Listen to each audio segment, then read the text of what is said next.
Friday, November 17th. Welcome to the Damon Bruce Show. It's great to have you here. What a week it's been. Very dramatic week here in the Bay Area. A dramatic week 11 underway with a Thursday nighter that was season altering for both teams involved. And we got some stuff to get into today for sure. Thank you for being here. All you mofos on a Mofo Friday. It is good to see you. The room is full of regulars, and thank you so much for stopping on by once again. Are you ready for Brock 2.0? Feels like, you need like an off season before you'd get to Brock 2.0 and he should be a little bit more even evolved than that. But no, really what we've had is a full season of football from Brock Purdy in terms of games started. A little bit more than that. He started 18 regular season games at this point in his career. But the reason why this is now Brock 2.0 is because there are officially expectations that are attached to him. This is no longer like, hey, hope the young guy does well. He's got data points of production that don't suggest he's lucky to be here or this is a really nice start. The data points that he is producing, look at it this way, if for a minute any of these were attached to Trey Lance would be declared one of the single greatest quarterbacks in the history of football early on in his career.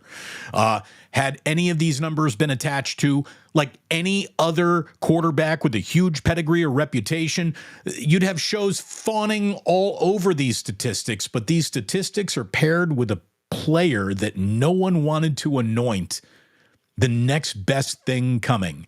And is it still too early to do that with Brock? Yes. Small sample size, I get it. But we all have to acknowledge that Brock Purdy's been playing like a seasoned veteran since his very first game, basically. Like, we were comparing him to state-of-the-art quarterbacks instantly, not his own draft class, not any other rookies. He was being compared to, well, who's the best in the game, almost instantly. What is actually going to happen when this guy becomes a seasoned veteran? Like, how much better can you actually get? Well, here comes another matchup with a former number one overall pick at quarterback against Mr. Irrelevant, who is creating some data points, as I keep on bringing up, that are very relevant that you would think, especially when you apply them to so early in one's career. David Lombardi posted a little article, an article in The Athletic, and then he put up a YouTube video that I watched, and it's something that I didn't even know about. So, we are in a new measurement of statistics boom. There are so many new things, and it's a statistical revolution in football. So there's all sorts of different ways to not just measure, yards, touchdowns, and interceptions, but what yards do you produce in terms of per average quarterback producing in the same scenario against this coverage, as opposed to that coverage, as opposed to what you're seeing on first down, as opposed to what you're seeing on third down. There are efficiencies being measured in every conceivable way against every conceivable defense in all offensive scenarios. I mean, it's almost too much, to be totally honest with you. The question, are we measuring things because they're important, or are we just measuring things because we now know how to measure them? That's a legitimate question when it comes to the accumulation of sports statistics. Anyway, right now, Brock Purdy in the NFL is the most efficient quarterback in the NFL against all defensive coverages. Anything a team throws at him, any defense, blitz heavy, 3-4, 4-3, all types of coverages, cover 2, man, zone, partial zones, umbrella, shell, whatever, like all the different coverages that you can rattle off yourself. Brock Purdy is the best in the NFL against all of them. Like, how's that even possible? That's something that you would expect of a Hall of Famer 6, 7, 8 years into their it's going to be a Hall of Fame career, right? That's something you would expect out of Patrick Mahomes, who was like, as on day one that he started, as much of a, oh my God, a rival as we've ever seen. But nope, it's Brock Purdy. It's Brock Purdy right now. David Lombardi writes, he's been accurate and efficient against all coverages to all levels of the field. In fact, Brock Purdy's passer rating of 142.2 leads all NFL quarterbacks on throws of 25 yards or more downfield. Perhaps most remarkably, Purdy has generated the fourth most EPA per that's expected points available, expected points averaged on quarterback scrambles. Not only is he throwing with more efficiency than anyone, he's one of the most efficient scramblers in all of football and is putting up better numbers with his legs than Patrick Mahomes, Jalen Hurts, and Justin Fields of the Chicago Bears. Like, what can't this kid do very well? I don't see it. They haven't measured it. They haven't really found it yet. Oh, but those interceptions in those few weeks at the end. Okay. So there's that. Anything else? No? Then I guess there's really nothing to complain about. It's an extraordinary start to a career. And if it keeps on tracking like this, almost look at it this way. Let's assume Brock Purdy doesn't improve. Well, as he sits right now, he is among the best at what he does in football. The arguments against Brock are, again, they're spaghetti strainers. They hold zero water. Nothing. They hold nothing. Trent Williams said this week that Brock Purdy, with the final pick of the NFL draft, was like winning a $2 billion Powerball jackpot. I mean, Trent Williams is been around this league. You're not going to fool him.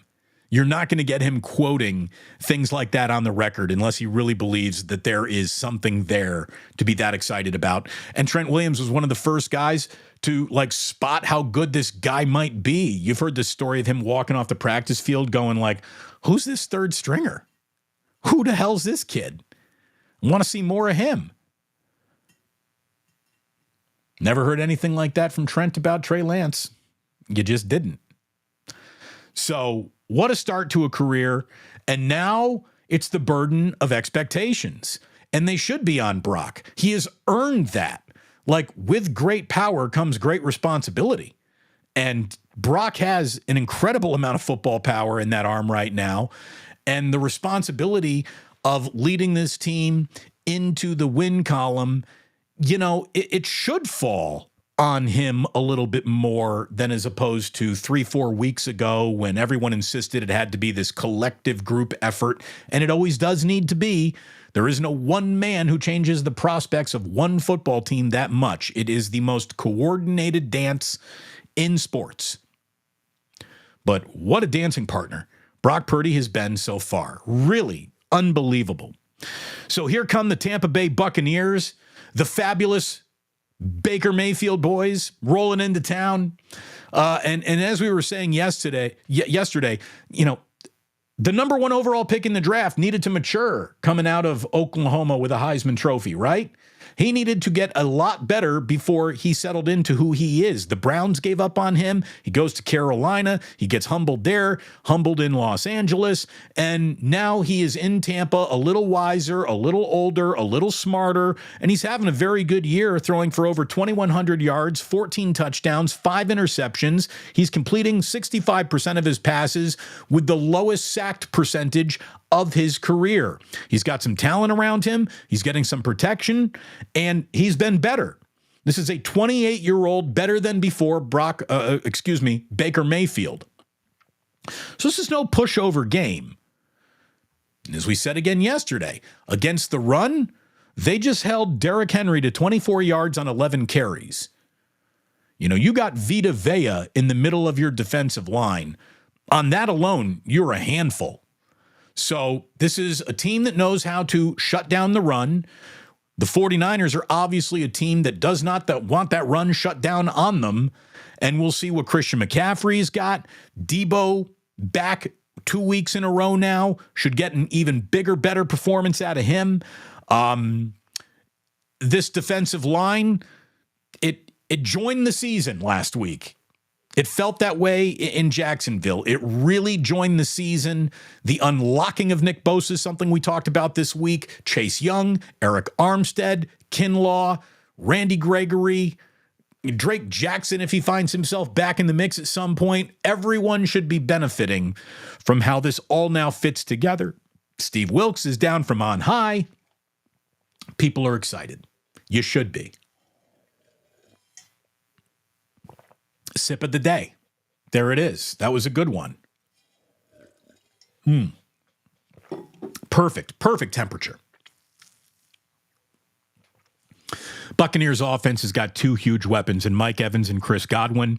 Their tight end, Cade Otton, is definitely involved. He is a third target. You take away one of those, and, Mike Evans or Chris Godwin both need to have monster days, I think, for the Buccaneers to be in and win this game. The Buccaneers might be down a right tackle. We'll see what the status on Luke, is it Gadecki or Gadecki? He's been absent from practice dealing with a foot injury. Again, that would go into the 49ers. Got to have a bit of an advantage there if they can't start one of the better right tackles in the league. And for the Niners to really come out and beat the Bucs and handle business and take care of the afternoon, like, stay hot George Kittle, stay hot Nick Bosa, stay efficient Brock Purdy. And if this team doesn't give away free possessions, protects the ball, runs the ball, stays ahead of the chains, this should be a Niners win. It's a game that they need. It's a game that they got to put into the win column. What's my single hottest take? If you needed, like, Damon, we need a hot take. If you got one for us, all right. I mean, I thought about it, and here it is. Are you ready for the hot take? I'm not saying that the winner of this game is automatically going to be crowned champion of anything. But how about this? The loser of this game between the 49ers and Tampa Bay Buccaneers will not be winning the Super Bowl. There you go. There's my super flaming hot take. I don't even like the saying hot take, but I really do believe that. If the Niners are the team that we think they can be, that they suggested in Jacksonville they can become again, this is not a game that gets away from a Super Bowl champion, an eventual Super Bowl champion. This one goes in the win column if you are going to really rise to the level of this is the team that will represent the NFC in the Super Bowl. You handle your business against a team that is built to have your business handled with. So we know the Buccaneers aren't winning anything. So really, this really only applies to if the Niners win this game, they're still on track for contention. If they lose this game, it's a red flag. It's a red flag coming off of what was, a green flag and a checkered flag down in Jacksonville. So fascinating weekend of football is certainly coming up and around the corner. While you're watching a little football on Sunday, you got a 1 o'clock start, which means you might be looking for a little lunch. Why not get a Jamie Sirewich? That's one of my favorites at Ike's. It's a chicken sandwich with golden barbecue sauce on it. I like to throw red onions on anything, a little Godfather sauce, a little lettuce, tomato. It's delicious. It's one of my favorite fried chicken sandwiches out there. The chicken tenders that Ike gets, I even get those for the kids, the chicken fingers. They get all excited. I'm like, these are the big boy chicken fingers, boys. And they get excited when they see those. As opposed to even like the little dinosaur ones that we heat up in our own oven. But we usually get some nuggets for the boys, some chicken fingers for the boys. The same chicken fingers are on the Jamie Sirewich. It is a delicious sandwich. I highly recommend it. Try one this weekend and use the Ike's Reward app when you order. You can start earning your way to free sandwiches. And if that doesn't sound good to you, well, we're not even speaking the same language. I guess we can't be friends. Go and check out my friend Ike. He's got a delicious lunch waiting for you, and chances are you live within a delivery range. Check out that Ike's Reward app. Also, we want to say Thank you so much to our good friends at Uncle Boys, who will bring us the Michael Urban good for ball, bad for ball segment a little bit later on. So very much looking forward to that. And I want to tell you about mybookie.ag. Mybookie.ag is the place to go if you're looking to make some wagers this coming weekend. Use promo code Damon to get yourself up to a 50% deposit match at mybookie.ag, up to $1,000 using promo code Damon. There is a robust casino. This is a cruise ship in international waters, so there are no rules. There's just great odds and parlays and an awful lot of fun ways to make this interesting, this weekend more interesting for those of you who like to, play a little bit, shall we say. We're going to have a Club Plus coming up. Again, I see so many good friends and familiar faces. Love it. Days is saying, Damon, I'm ready to rock out with my Brock out. I knew one of those was coming sooner or later. There's no doubt about that. We got Smiley Dan, who is he safe? Is he in a safety meeting? I bet you he's safe. I count on Smiley Dan to be safe. He runs a very good safety meeting. I think he has the right things to tell people about to stay safe. Irwin with the coffee again. By the way, I backed Damon up with a full size of his favorite beans along with a short strand from Andy Town. And I'm telling you, I am caffeinated. I'm definitely caffeinated. There's no doubt about that. And I had a little bit of the Andes Town left, like not enough to make an entire carafe. So I actually combined a little bit of Andes Town left with a little bit of Phil's. I got my own blend going on here. It's the remix, the coffee remix. By the way, speaking of remixes, my boy, Jason McBride is coming into town for this 49ers Buccaneers game this weekend. And we just found out that we got a couple of last-minute tickets to Lauryn Hill dumped on us. And I'm going to go see Lauryn Hill tonight. I mean, the miseducation of Lauryn Hill and one or two of those Fugees albums was huge. I'm looking forward to it. I heard that this chick is as late as Axl Rose is to Guns N' Roses concerts. Like, she is a total diva. She's probably not hitting the stage until about 10 o'clock. Which, considering the time McBride's flight gets here, that fits into my schedule very, very well. But looking forward to all that. And I need to be officially caffeinated, and I am. It's a large sample size. It's not a schmow shampoo size. As Rockin' New Era 84 points out, we will get back into your chats. Nathaniel Richards, Chef A, everybody out there, Leslie, oh my God, True Blue, Michelle, all the regular. Old Dirty Hungus is in there. He even did a Costco run before he started the show. Rick Mightybone Feliciano. There we go. Good morning. Good morning this morning. Good morning. Good morning this morning. Good morning. And if you're watching this later on this evening, good evening.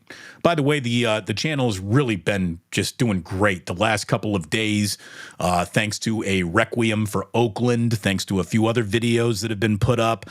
I thank you so much for supporting the channel and watching and clicking. Let's see, we're growing subscribers by the moment. We are, 21? Well, I'm not going to do the math on that. I'm terrible at math, but we're about 33 subscribers away from 9,200. So it keeps on ticking up, ticking up, ticking up. And I thank you all so very much for doing that. Week 11, ticking up in terms of interest and what's on the line. And it started last night with Bengals and Ravens. And that game likely ruined the destination of either of these teams' season. First of all, there's Joe Burrow, who couldn't even grip a football. His hand was injured, and whether or not it's the degree of injury on Joe Burrow's hand was properly reported as something that the NFL is looking into. He came off the plane with a compression sleeve on. There are a lot of people who wear compression things on airplanes to cut down swelling. That's not abnormal. But how he hurt his hand, when he hurt his hand, how honestly the Bengals reported it, like the NFL's looking into that. When you get into the world of gambling, all of a sudden your injury reports and how you go about talking about them are going to be scrutinized like never before. So welcome to the world you invented for yourself, NFL. Mark Andrews, tight end for the Ravens, suffered an ugly, bad broken ankle last night, and he is out the rest of the season. That guy is a huge part of the Ravens offense. So both the Bengals and the Ravens took tough losses. And look, the Bengals are done. The Bengals were going to have to play hair on fire football to just really climb back into the conversation with Joe Burrow out and their schedule about to get brutal. They're basically done. Week 11's got some really interesting stuff for us. Some really interesting stuff coming up. We got Steelers and Browns. That's a big game. Even though Deshaun Watson isn't playing, that's a big game. That's a big game in that division. We got Raiders and Dolphins. Kind of an interesting game. You know, are the Raiders reborn under their interim head coach, or is this all smoke and mirrors? And yeah, they beat 2 New York teams, and now they're about to get skinned alive back in Miami. Like I would bet on that, I think, happening. But this is one of those games, like if you lose this one, your credibility evaporates right there on that football field. So big game for the Dolphins. Seahawks and Rams is a big game. It's a division game, obviously, in the NFC West, and that matters to Niners fans to keep an eye on. But this is a Rams team that is coming off of a bye week. We know that the Rams have struggled a little bit this year, but you give McVay a bye, and here come the Seahawks. That game could be more interesting than Seattle wants it to be. Vikings and Broncos all of a sudden is more strangely interesting than anyone expected it to be 3 or 4 weeks ago. That game, like all of a sudden, what if I told you Russell Wilson is remembered how to play football, and the Broncos are starting to win some games, and he's starting to play kind of efficiently, and Sean Payton's offense feels like it's starting to take a grip of the Denver Broncos. And I'm not saying here come the Broncos, but here come the Broncos. Maybe. Unless they trip and fall against Minnesota, in which case we'll just put them right on the afterthought pile once again. Week 11 ends with a frickin' monster. Monday Night Football is a Super Bowl caliber game. Eagles at the Chiefs. Big ratings, big game. And Taylor Swift isn't even needed for big ratings for that one.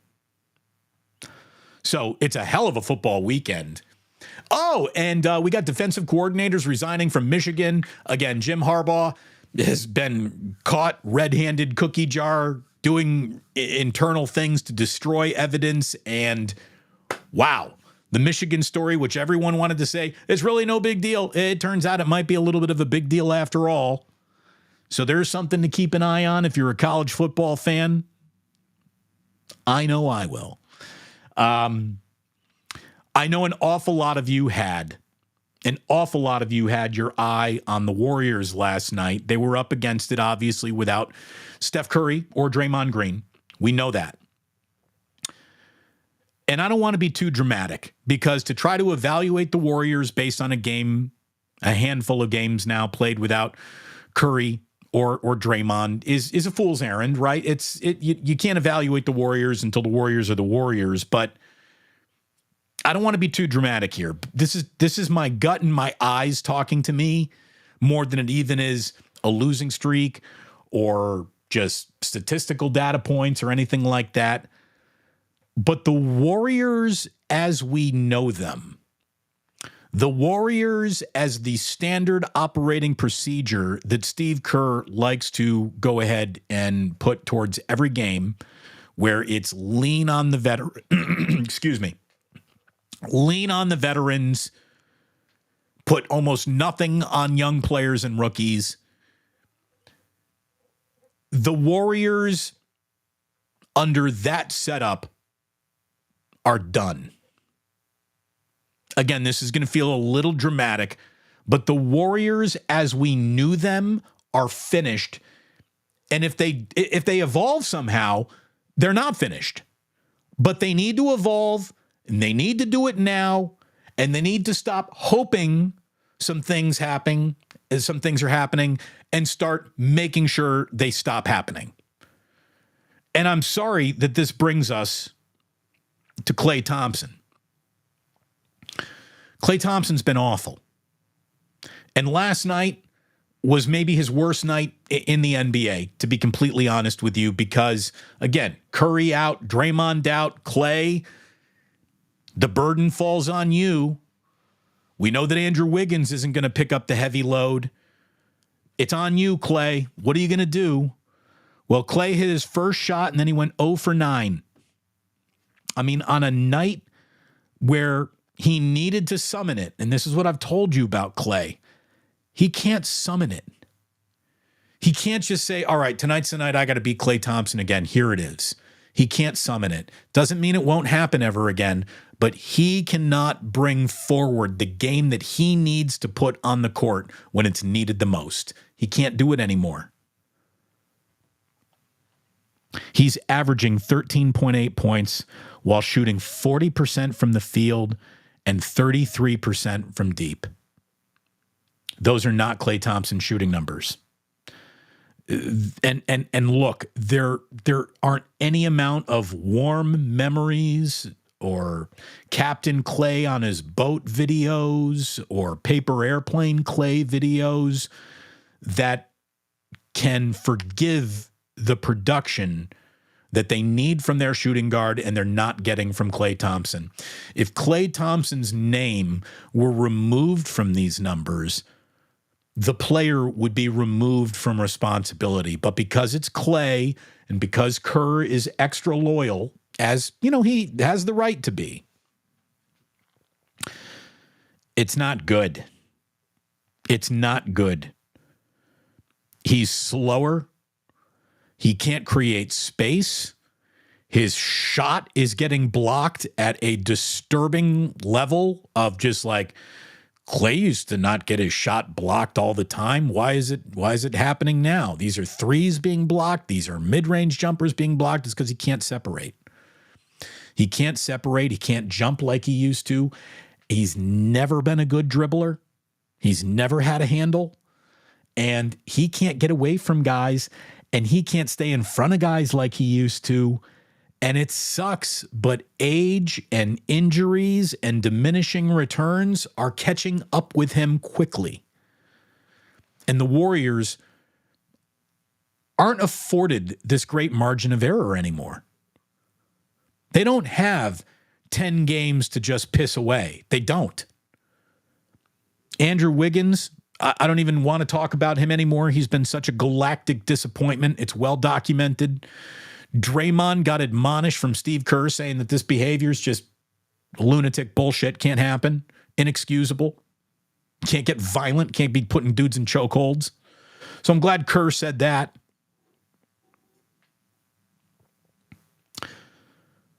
But the Warriors need to start playing Kuminga and Moody and Podziemski, and they need to play. You know, they need to play Gary Payton II, who got hurt last night, which isn't good. And they got to find some minutes for Trace Jackson Davis. I'm looking at a team that right now, before we've even had Thanksgiving dinner, is tracking towards too slow.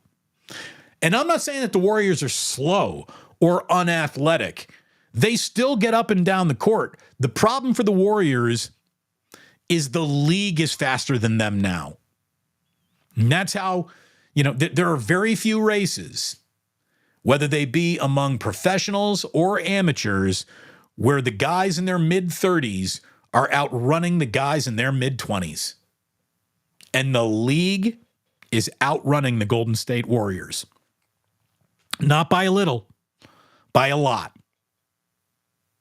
The league is faster than the Warriors now.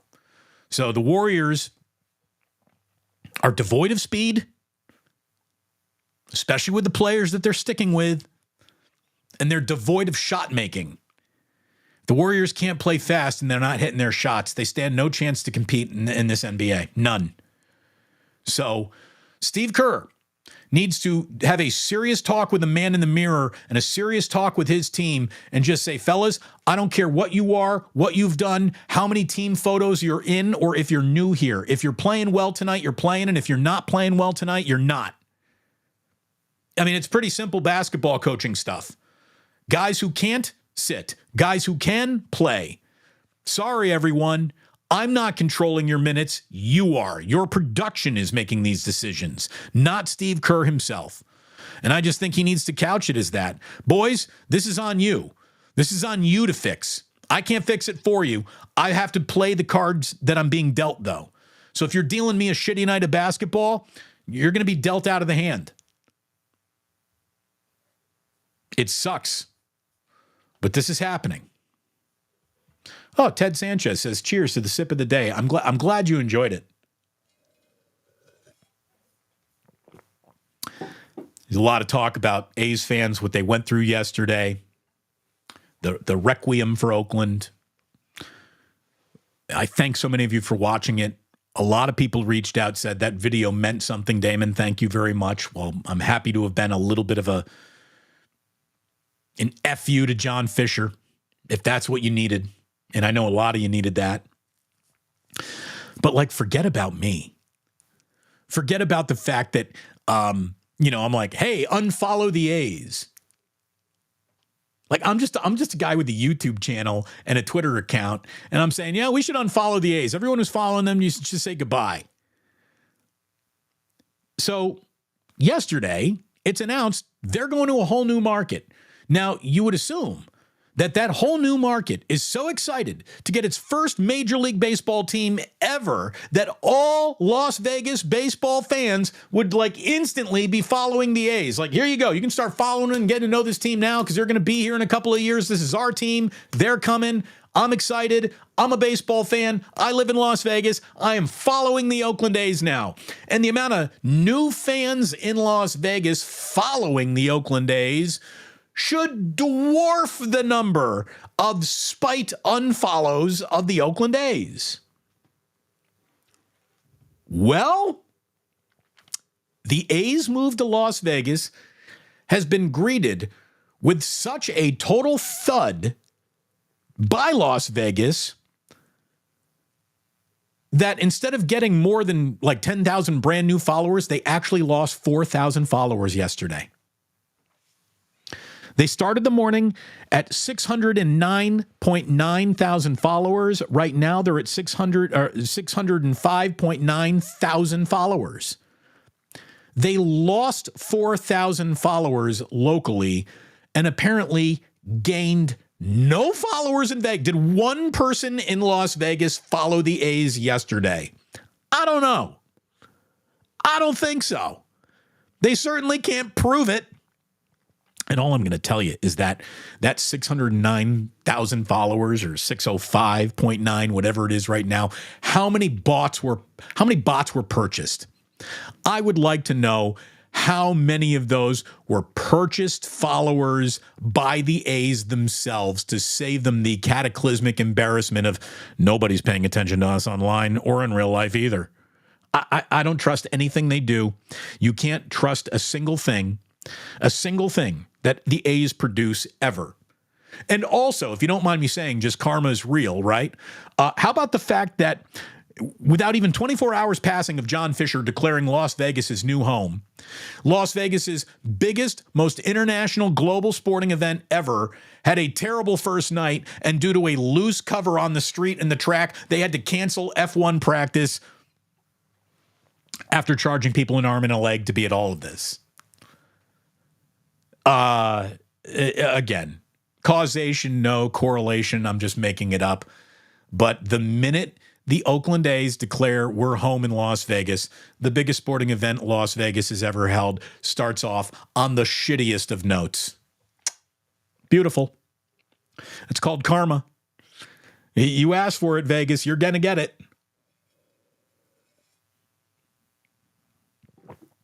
That F1 race, they're saying, could be like the Fire Festival of auto racing. Fans are pissed. Locals are furious. The casinos are not happy. It has not been this. Anyone who bought a ticket at exorbitant prices feels like a total schmuck because everything is going for 90% less right now. It is not nearly the hit that they thought it was going to be. And the damn thing is going to take place in the middle of the night. Why? Why would it take place in the middle of the night? To serve the European viewer? Well, aren't you supposed to be attracting more American viewers to your sport ever before with this? I mean, all you need for that Las Vegas Strip to look really sexy in a camera shot is the sun go down. But they're starting this thing at like 1, 2 o'clock in the morning. What the hell is that? Oh, postman in Capitola. Oy, oy, oy!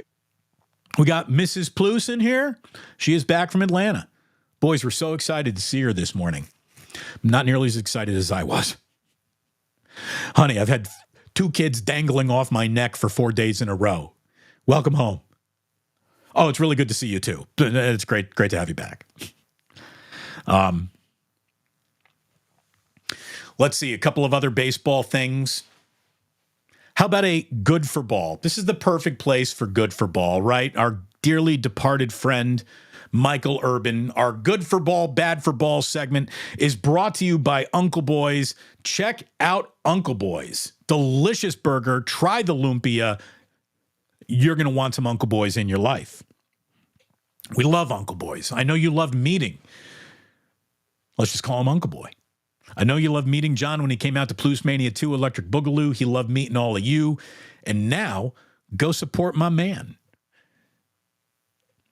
Good for ball. Shohei Ohtani. Shohei Ohtani, congratulations. He wins the American League MVP, and this is a guy who missed a significant portion of the season, but how could you give it to anybody else? Because he is so spectacular. You know, had he stayed healthy, he might have led the league in Cy Young votes too. Don't even remember who they gave the American League Cy Young to. The baseball is so bad at these awards. They hand them out when they're like, no one's even paying attention. Ronald Acuna, your National League MVP. Shohei Ohtani, your American League MVP. There's zero buzz, zero conversation. It's kind of like Las Vegas getting a baseball team. Zero buzz. No one really cares. But there you are. Shohei Ohtani is good for ball. And look, I don't even need to tell you who's bad for ball. It's not just John Fisher. It's all baseball owners. I mean, you really do kind of wish a pox on their house, don't you? Like all you owners, you're such a group of nothing but greedy fuckers looking to wring every single dime out of a dollar that you can find, that there's no city in the world, there's no group of fans that you wouldn't screw over to make a buck. And you got to read the Tim Kewen article on ESPN.com. He just flambés Major League Baseball owners for this decision, how this decision came about, how John Fisher basically salted the earth of his own fields to kill the vegetables that he was supposed to be selling. And it's just, it's mediocrity. It's worse than mediocrity. It was all by design. It's the plot of Major League, where all they wanted to do was retard their own attendance to the point where they went to baseball and said, we got to move. You got to let us move. We're so helpless. Good for ball, Shohei Ohtani. Bad for ball, just about everything else about baseball. And I think if Michael Urban were here today, he'd be agreeing with that. Before we get into Club Plus, I do want to wrap up with something that came about yesterday. Charissa Thompson was on the Pardon My Take podcast, and she told on herself. She felt that she could tell this story because, as she said, like, I've talked about this on my own podcast and I didn't get in trouble. Well, it's a doubly embarrassing day for Charissa Thompson, because what we now know is that in her career, she would just make shit up. If she weren't able to talk to a coach, she would falsely attribute coaching quotes that never happened on a broadcast. And we also know that no one listens to her podcast. No one's tuning into that, downloading the Charissa Thompson podcast, because if you did say this and had anyone heard it, it would have been brought up. But she's joking around with the Pardon My Take guys, and she's like, there were times where I just made shit up on those sidelines. That's not good. Okay? That's not good. And the women in the industry have their knives out for her. This isn't just, the dicks and the misogynists and the guys who, no. These are women in the industry saying, Charissa Thompson, you are an embarrassment to the industry. But the single most disturbing thing, it doesn't surprise me. It really doesn't, because relaxed journalistic standards are apparently all we have now. But what is the most disturbing? All of this, the most disappointing aspect of all of this, is that people are just like, well, you know what? The information that she shared was never really important anyways. No one listens to sideline reporters, so it doesn't matter. You can't trust journalism anyway. That is such a sad state of affairs. And folks, World War III has already been fought, and we are the loser of it. The best way to erode everything that is important in America is to have a full-on nationwide distrust of media, and it looks like that seed has not just been sown, but it has germinated and it has grown. People are now expecting it to be normal to not trust journalists. That is a deplorable state of affairs in the entire world of journalism.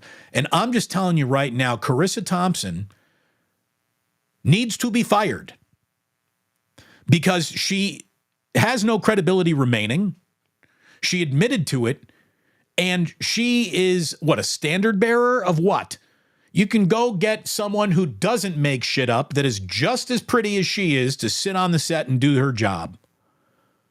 What makes her so special now that we know any man admitted this, he'd be fired immediately. If a black woman admitted this, fired immediately. If anyone admitted this, but what? But we just think she's so cute, she has to stick around. The other women in the industry are out for her, as they should be, because they're diminishing. Their efforts are diminished by her admission. And the utter lack of standards that people out there are like, Damon, who cares? I don't trust journalists anyways. No. We're not going to use your utter lack of standards to define what should be industry normal practices. It is not too much to ask. It should never be too much to ask that this reporter working on a game as a reporter isn't just making shit up to serve the moment. I don't care if you're talking about covering sports. I don't care if you're talking about covering a war. I don't care if you're talking about covering like a stupid red carpet movie opening. There should be no room for, I'm just going to make shit up. I'm just going to make up quotes in any form of journalism. And I'm not a journalist. I'm an opinionist. I'm a show host. You don't see me trying to break news. You don't see me trying to file, this is the record of what happened. You don't see me doing that. There's a big difference between what I do and what she does. And the fact that people can't even identify the difference is a sad state of affairs. We have officially raised, in the internet age, the dumbest, least standard-bearing, most distrustful of media generation that has ever been born. And if you want to know how to fight and collapse America, it was never by beating our armies on a battlefield, but rather beating the media in the world of journalism. That's how you break America. By eroding the trust of journalism. Because the free press is what separates us from every other country in the world. And if we can't rely on that, and it has been so bastardized, it has been so distorted, and this was the plan of, if you don't mind me saying, the Republican Party this whole time, because the truth is never on their side. They need to make shit up, that Fox News has become a standard bearer of what journalism is, and there isn't a drop and shred of journalism on Fox. It's propaganda. Charissa Thompson, Again, she didn't go with what was actually happening. She put forward the propaganda that she needed to serve a moment. Now, are these moments of sideline NFL reports as important as like real geopolitical journalism? Of course not. But you either have standard and normal business practices or you don't. Or you don't. You have to have these standards. Don't relax your standards to accommodate lazy journalists. Accountability is desperately needed in this world. And very few people try to shirk off any notion of being accountable because now they're the victim.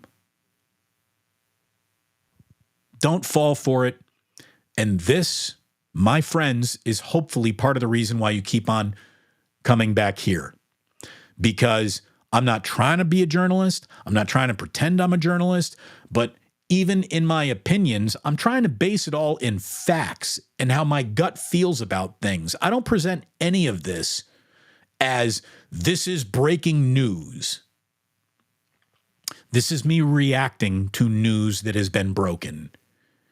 And the fact people can't determine the difference between a reporter working a game and a show host talking about a game is seriously disturbing. Generation TikTok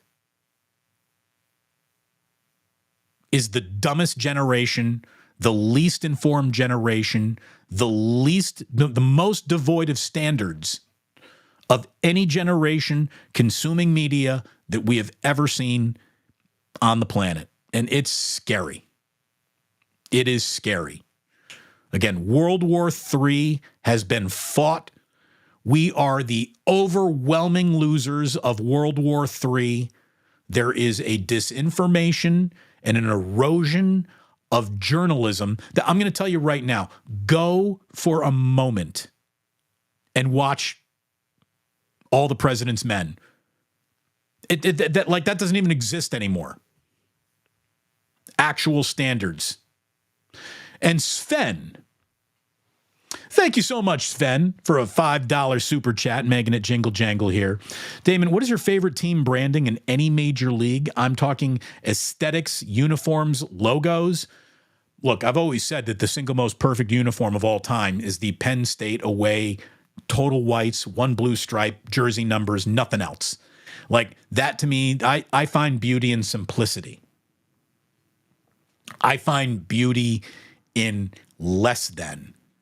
It's why these NBA play-in season courts drive me nuts. But to me, I actually think that the A's, their home whites where they're wearing white head to toe, but the green cap and the gold bill, like that was perfect. I thought the Giants have always had great uniforms. I think the Raiders have great uniforms. I always like the Cleveland Browns uniforms. Again, super simple. Old school Cleveland Brown uniforms. Not like that, the word Cleveland across and the word Browns down the pant leg. Those were stupid. I think the Chicago Bears' uniforms are perfect. I think the 49ers have perfect uniforms. The simpler, the better. And the less alternative uniforms you can give me, the more I prefer. The old Warrior City jersey, perfection.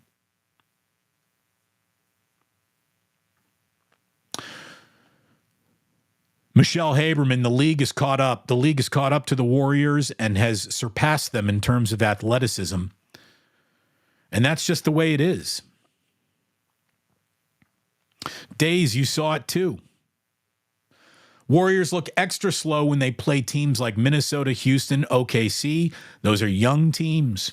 Those are teams that got athletes that are younger and fresher and more spry than the Warriors have. But the thing is, the Warriors actually have younger, fresher, sprier athletes. Kerr's just not trusting them. He needs to reprogram himself, and he needs to do it quickly. Oh, Sven says, by the way, one that comes to mind is the Chargers powder blue unis. Those are great. Those are great. The powder blue jerseys with the yellow pants and then the lightning bolt helmet. I love those jerseys. Well, we saw the Tennessee Titans rock some Houston Oilers jerseys. Those look good. It's funny. I don't like the color powdered blue. Like, I would never wear it, but it looks good on a jersey. It looks good on the University of North Carolina. It does work. It does really work on a football field or on a basketball court.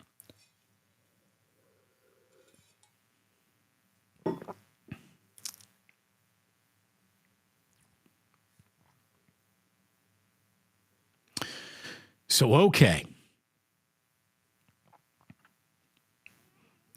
With it being F1 weekend, that A's even botched the announcement. Look, all I can tell you is that the A's and their social media and they just, whatever underpaid 24-year-old is running that is not doing a good job. Okay? Not doing a good job. Joe Schmo says, I love the kid from Santa Clara. Look, Brandon Pajemski, we might reach the point in this year where Moses Moody or Brandon Pajemski is a starting guard for the Warriors. I don't know if you just keep on running Klay out there. You can't. Not playing like this.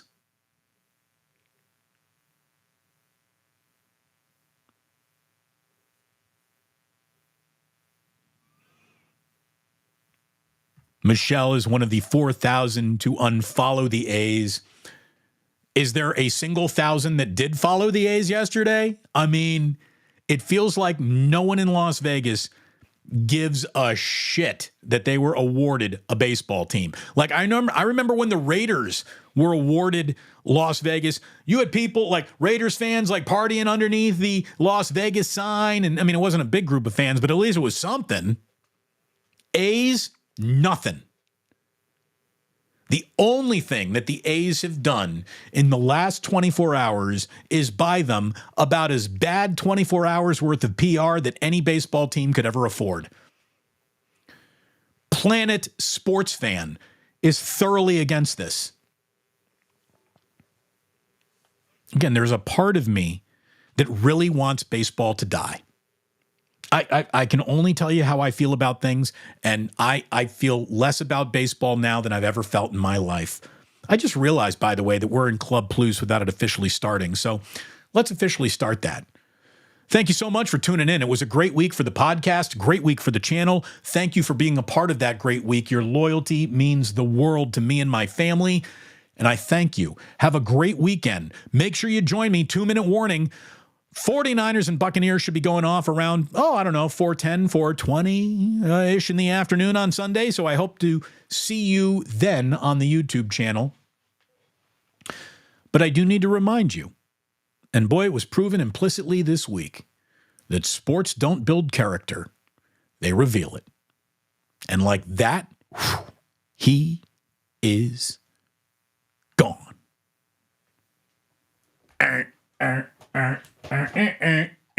Disco face, Damon. Oh, yeah. Here we go. Oh, let me turn this one on. There we go. I've always looked better in the dark. Damon, will there ever be another professional sport team in Oakland? I mean, if you're talking about the major sports, maybe not. Maybe not in my lifetime. How about that? Maybe yours, not mine, probably. I mean, it's bad. It's bad. It totally sucks. You might have some soccer team over there or whatever. I don't care about that shit. But baseball, basketball is 1,000% no. You're not going to get a basketball team. Football feels like a no, and baseball is a good luck to that. I think it's over, kids. And it sucks.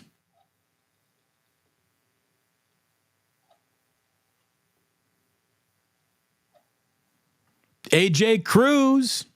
Thank you so much, AJ. Little 420. Best part of my day. Love you, Plusers. It's for a little coffee. Oh, look at that one. Thank you very much for the coffee refill. I do appreciate that.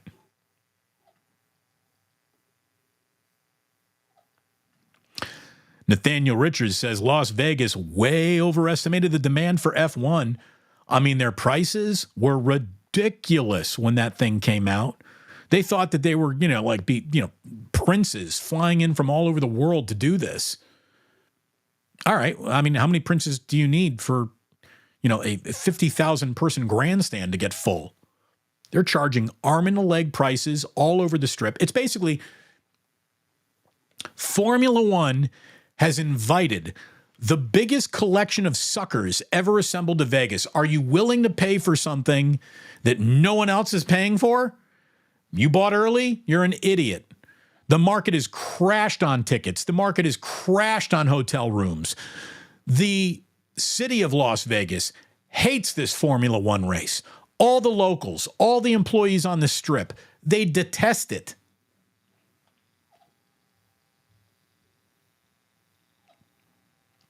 You can feel the whole world just waiting for this to fail.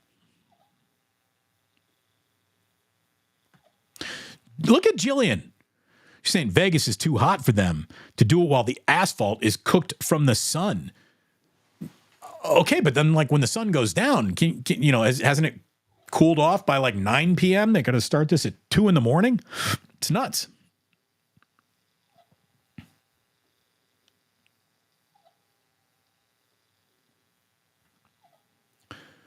My friend Mary and her husband are there. They bought tickets forever ago. Yeah, they got ripped off.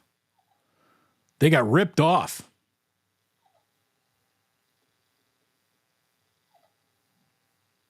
look, Vegas is, an ultimate late night town. Something happens in the middle of the night. That's fine. But have 50,000 people come on out for the middle of the night? I mean, that's a lot.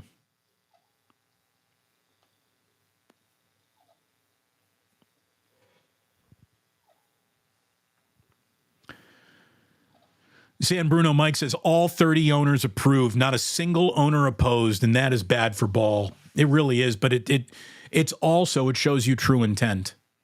There's one ownership group that 1,000% should have voted, yeah, get the A's out of here, and that's the Giants ownership group. I mean, you get to kill the competition, you do that. That's business. But for everyone else to just fall in line behind a untrustworthy owner, it's gross. And again, as we said yesterday in a requiem for Oakland, they don't even trust him. They think that he's going to flip this house, and if they do, he'll be taxed heavily, and they'll split the revenue instead of him taking it all home for himself.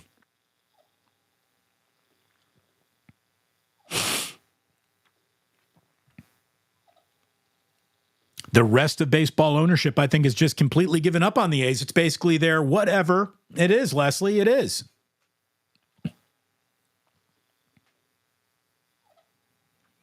Hit that like button. Hit that subscribe button. It's good for business. Thank you so much. Oh, we're now just 20 follows away from 9,200.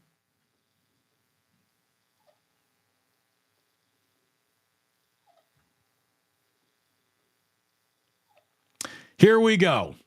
I feel like integrity is big in Damon's household. Smiley Dan, well, look, reputations are important. You only get one of them. I made a promise to myself years ago when I came on the air is that I'll never once lie to my audience. And then I extend that same courtesy to my own family too. I believe in the truth. I'm not someone who runs from the truth or hides from the truth. And if that's integrity, yeah, I guess we have it. I don't rip people off. I don't try to take money when it's not mine. If I'm making money and I can share it with people who are helping me, I would do that. It's like the opposite of John Fisher. He wants a large pile of money and he wants to keep it all for himself. He doesn't want to pay anyone well. He doesn't want to treat anyone well. He doesn't want to give back to a single community. Nothing. He doesn't care about any aspects of charity. Me, I care about charity. I do. I can't wait to be doing shows from down at the Guardsman Tree Lot. Come on down and support kids going to summer camp and getting educations that they might otherwise not have had the chance to afford. You either care about the people around you or you don't. I'm one who always has. So many of the people so many of the people who are in position to spread wealth don't. Again, there is no trickle-down economics. It does not work. It's been proven time and time again. I guess G. Martina is hearing about this Charissa Thompson story here saying, wow, that is some high school journalism. I mean, I would think, and I would hope in high school, you're learning how to be a journalist. And so you would, like one of the first lessons is don't make shit up. Again, was Charissa hired in the first place because she was good at it, or was she just pretty and blonde? I mean, when I had my infamous, I still get roasted for it, rant against women in sports, and by the way, this is a topic that I've totally evolved on. Damon has learned that there are an awful lot of very well-qualified women in sports these days who are great at their jobs. But 10, 12 years ago, that wasn't the case. You know, one of the things I said, because, you know, everything that was farmed from what I said was just all the negativity that could be thrown at me in my career. But one of the things I said is, like, when these networks start hiring the very ugly, fat daughters of former coaches who really know football instead of just the pretty blondes with the big tits, we'll know that they're serious about getting women involved in sports who really know something, or there's a lot of window dressing here. I'm sorry, but Charissa Thompson's entire career now has to be framed on you were pretty enough to get the job, but were you good at it? You know, she can host, she can throw to commercial break. There's a million women who could do that. Give someone with integrity Charissa Thompson's job. And to self-tell, to be like, yeah, you know what? You know, I used to make shit up. What are you, nuts? Like, not only are you untrustworthy, but you've just kind of proven yourself stupid, or you're so desperate to just be like hanging out with the barstool guys, like I'm just firing from the hip. Like, lady, you must be out of your mind.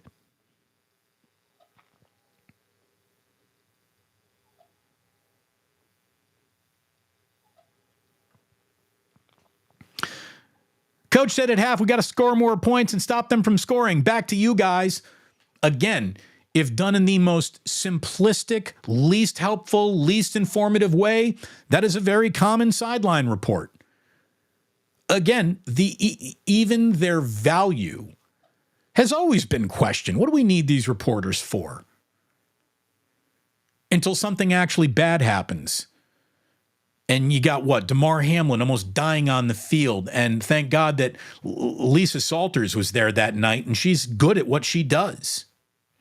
She was one of the women who had the sharpest knives out, by the way, for Charissa Thompson. Andrea Kramer, Laura Oakman, a lot of women are like, hey, Charissa, you know, like we want to really support women in this industry, but not you anymore. Did they even pull her off the Amazon Prime broadcast last night? I think they might have. I couldn't tell if that was her or not.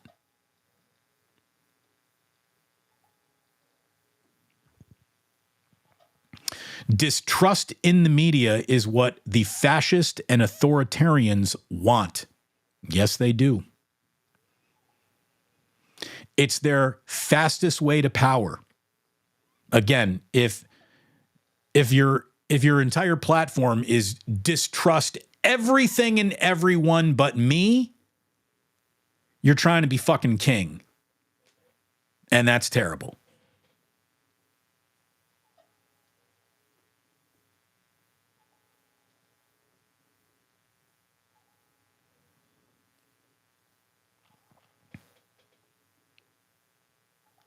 What else we got going on here?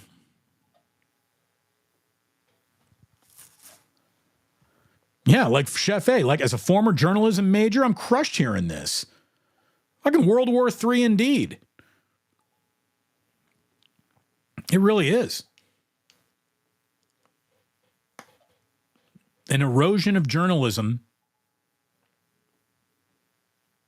which is actively happening,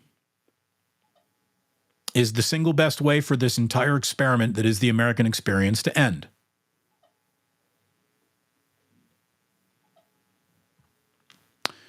Joe Burrow officially out the rest of the season.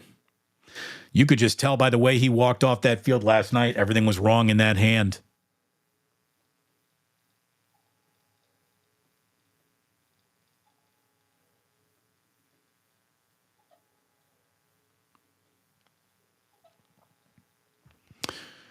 Which is Texas Niner. Damon, I used to come here, but you just shit on the Republican Party.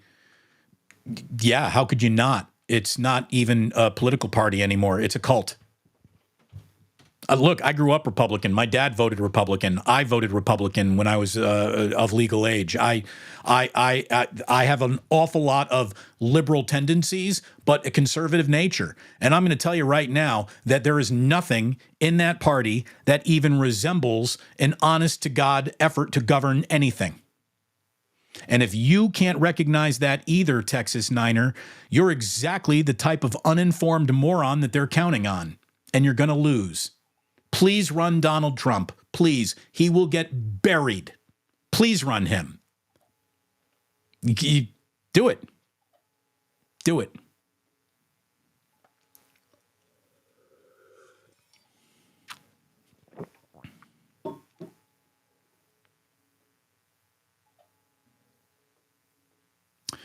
All right.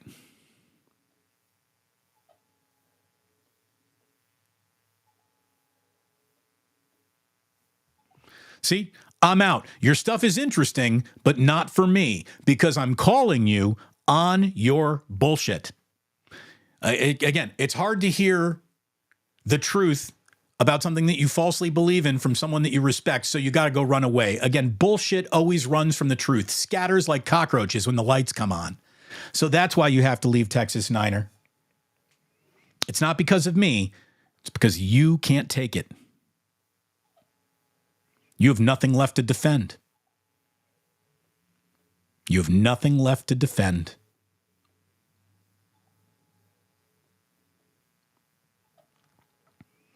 By the way, look at Jillian. Jillian, she's like, oh, nothing like those sparkling gold Niners pants and helmets. They're great. Niners got some great unis. And then, she's getting a Cal Bear thing going on. I'll say that the script Cal helmet, when I was a little kid and I saw that, it made me want to move to the state of California. I thought the script Cal helmet was awesome. And then Cal got a little too cutesy with their uniforms. Again, go simple. Go blue jersey, yellow pants, script gold helmet on the blue helmet, script gold Cal. And that should be your uniform. And you don't break out those yellow highlighter things.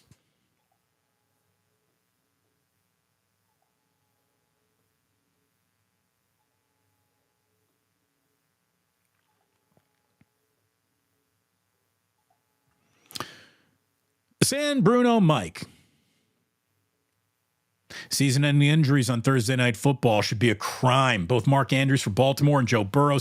Look, all I can tell you is that I don't know if that was a Thursday night injury. Burrow might have hurt himself before he even came into that game, and that ankle can, that can happen in any game. But yeah, Thursday Night Football is not a friend to football players.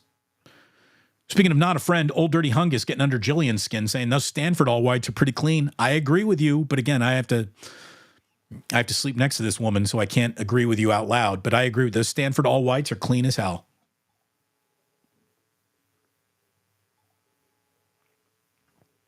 Chef A. Damon, I thought that the Warriors season tournament floor looked awesome. I'm not going to give it an awesome, but of all the terrible floors, it certainly was among the least terrible of them. It looked okay. It looked okay.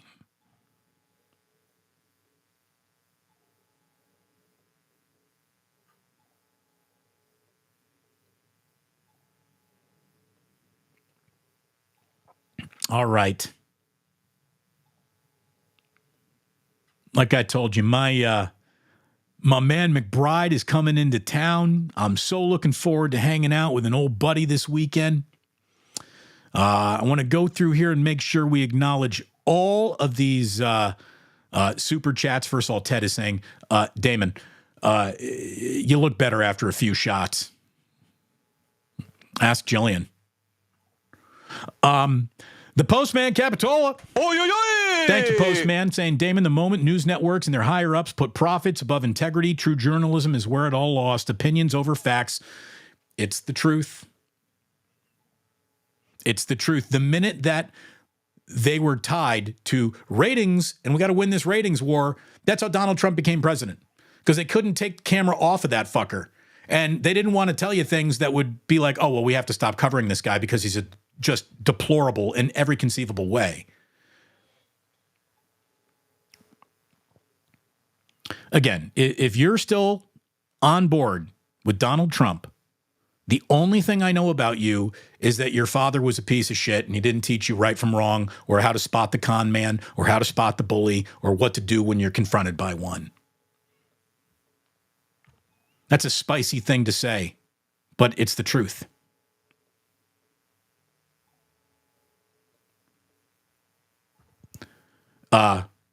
My buddy Larry saying the Sphere is a multi-million-dollar net loss right now. Well, of course it is. They've been open for 20 concerts? They're not gonna make back a $2 billion construction price in 20 U2 concerts. So that's a little bit of a weird story.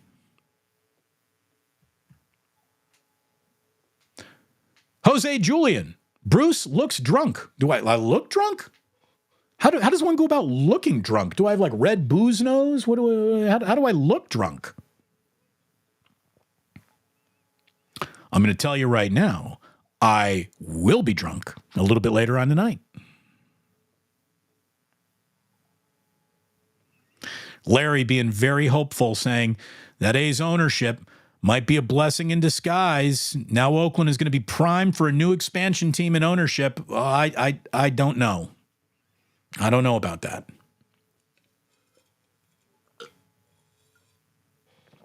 I don't know about that. Portland and Nashville are going to be checked out before Las Vegas gets another bite at that, before Oakland gets another bite at that apple.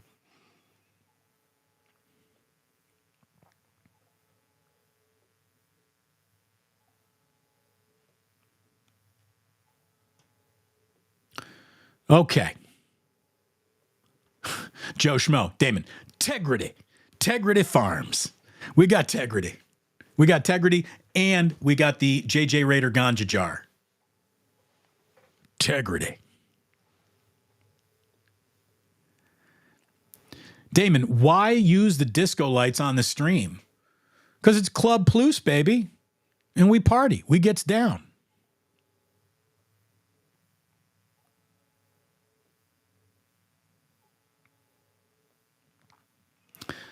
You want a little wisdom? A life well lived is one you can be proud of when it's just you and the mirror. When you sacrifice your integrity, you sacrifice a piece of yourself forever. Look, I've always said character is who you are when no one's looking. When you're by yourself, no one's there to judge you. What decision did you make? That's who you are.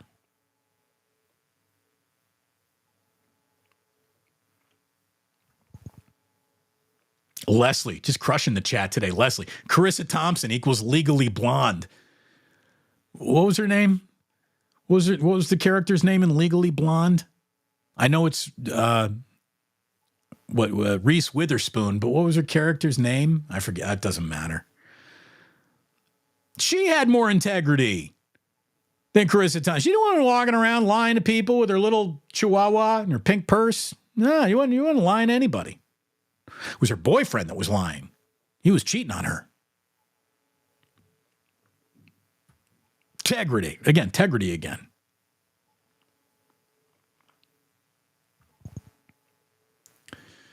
Even NBC Sports Bay Area doesn't have a sideline reporter anymore for Warriors games.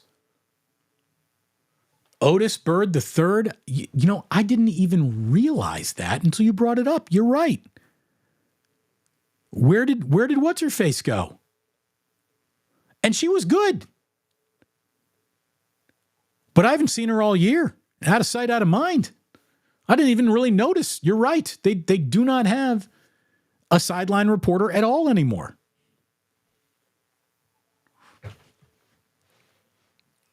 Damon, what's your take on the Joe Burrow news out for the season? It ain't good for Cincinnati.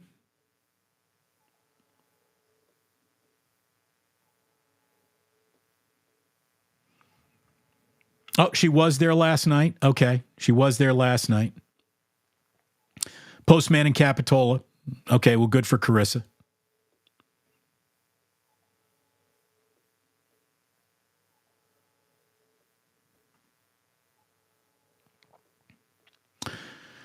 Tiger Tank says, I was listening to 95.7 The Game, and not once did they mention A's relocation. It was all Warriors talk. I know the A's don't tickle the needle, but we fans exist. And again, it's a story. It's a significant story that will alter the landscape of Bay Area sports permanently and forever. So, again, not covering that story shows you that there's nothing but a ratings grab going on. They're not trying to give you things that you need. They're just trying to talk about things you might respond to. And I'm glad that I don't. First of all, I never did that. I never did that. The reason why they had to let me go is because they could no longer afford me.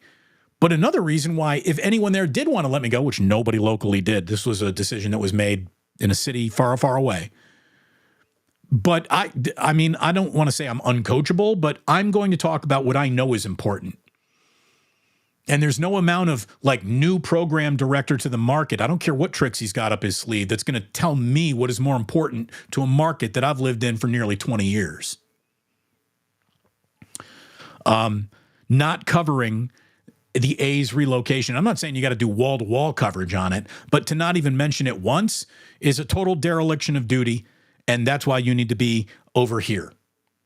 That's why you need to be watching this channel, because we're not bought, we're not paid for. We're just honest. We need the fourth estate. Leslie, you're sprechen in Sie my Deutschen today. Clarissa Flompson? Charissa Flopson. Joe, I think we got a new nickname. Thank you. Larry. Draymond choking is greater than the Dodgers choking. Oh. It's something else.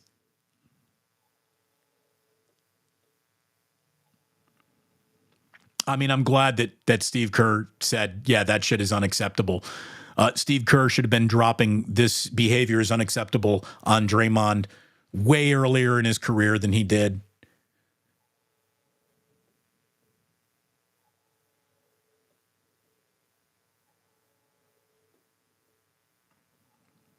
Hey, Damon, let's ask you, who's in charge right now and how is the country doing?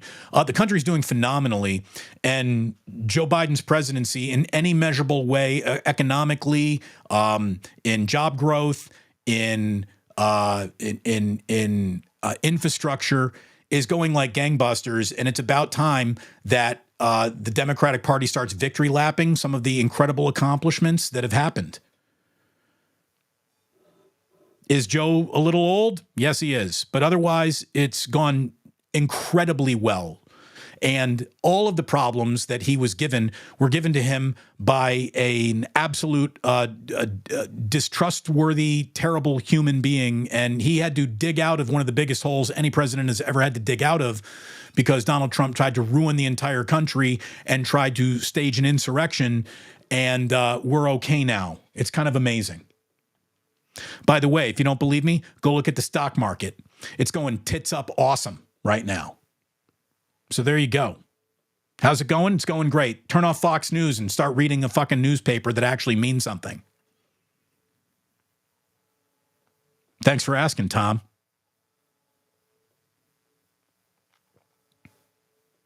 Is it all perfect? Absolutely not. Is everything great? No. Is there a perfect solution? No.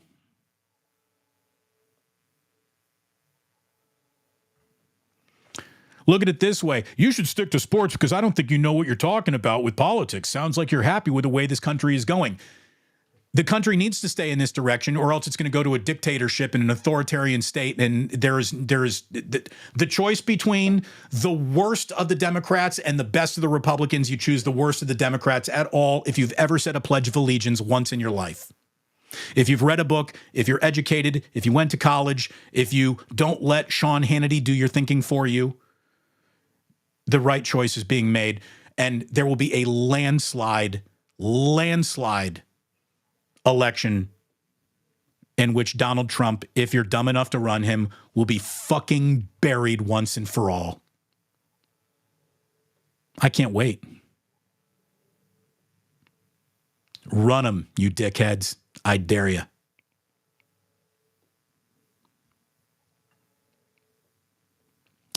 T. Dizzle. Love everything you do, Damon. Thank you very much, T. Dizzle. At 10 bones, it's going to be well spent. Thank you so very, very much. Can we get a clip? Can we get a? Can we get a quick one with McBride this weekend? McBride's going to the game. I'm not going to the game. I got work to do. But I would love to sit down and do a little online chat with McBride. You'd love to meet him, man. He is the best. I love that guy. Jillian, thank you very much. L. Woods. L. Woods. There it is. It's L. Woods. That was it. I'm embarrassed that Damon doesn't know L. Woods. You know, I was a little embarrassed too.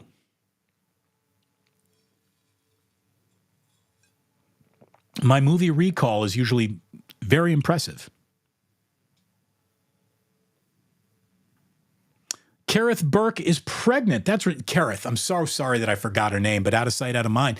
Kareth is pregnant? Well, I hope that's going smoothly. I can't help but notice, though, she hasn't been like, we're going to have somebody stand in for her while she's pregnant. They just eliminated the position. I wonder if that job will be waiting for her when she comes back.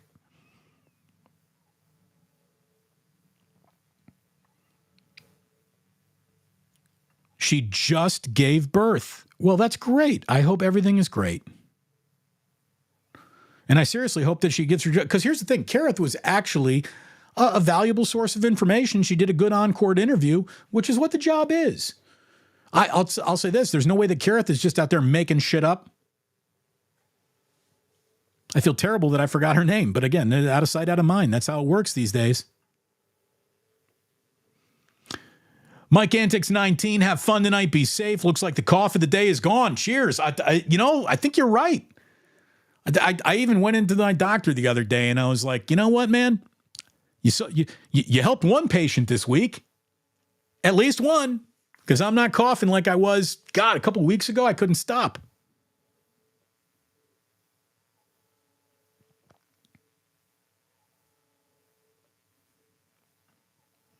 Big money, no whammies. Stop. And look, we're about to go ahead and stop. I thank all of you. Mike is saying, I'll see you guys down at the tree lot. I love it. And here's what Larry's like. I've been listening to Damon since he was in his 20s. All the way back to the Tuesday trifecta call-in days on 680. He's always spoken the truth. Well, let me tell you, Larry's not just a listener. He's a buddy of mine. I've known Larry for years. And thank you, Larry. The fact that you still listen to this and you actually know me that's always a huge compliment. Larry Wong, OG Plusser, indeed. And he's right about this, too. Draymond has cost the Warriors at least one championship and probably a few playoff games over the years. Yeah, he's also hung 4 banners for a team that was never going to win anything.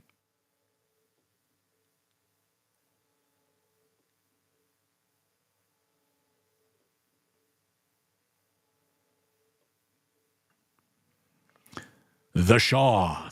Damon, don't waste your breath on people who don't want to be confused by facts that is going to contradict their preconceived opinions. Again, people tell on themselves by the questions that they ask and the points that they try to drop. Based on a question, I can tell where you get your information from.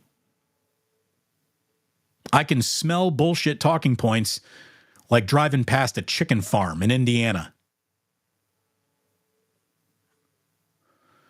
Frank Mello says, Damon is the donkey. Thank you. Thank you very much. It's good to be a donkey. Maybe that's a goat. I don't know. But I'm definitely not one of those. I'm just happy to be here. I love to do what I do. I love the fact that I don't need a radio station to do what I do anymore. And as a matter of fact, without a radio station standing in between me and the way I want to do things, what I think is that this show has evolved finally into what I want it to be. I want it to be a combination of a really informative sports talk show that is a little bit done in the style of Last Week Tonight, 3 or 4 different monologues somehow tied together. And I really love what we're able to do here. And we're able to do here because there is a freedom here that no other place offers or represents. And it's liberating. I thank you for being a part of it. And I'm lucky to have you. I'm lucky to have you. 2 people have unsubscribed. Probably Texas Niner. Again, the word Texas was in your handle. We probably should have known what you were up to right there. But all I can tell you is that we need a few people who are not subscribers to replace the morons that have left. So go ahead and hit that subscribe button, hit that like button. And please, I hope you plan on joining me at the 2-minute warning come Sunday. It is going to be a very interesting game. It's one the Niners need, must have. Get it done. Get it done. Damon, have we done 90 minutes before? Is this like your longest tweezer ever? No, this was a long one today. Again, we had a lot of stuff to talk about. We drifted into lanes that I wasn't even planning on getting in there. 2 people unsubscribed. You hate to see it. We're good. We're going to be just fine. I don't think those 2 people are going to be the difference between did you make it or did you not. But thank you so much for tuning in. Everyone here rocks. What a great group of people. Thank you so much. And I'm just going to let you know that we'll talk to you at the 2-minute warning on Sunday. Until then, you don't have to go home. You just can't stay here.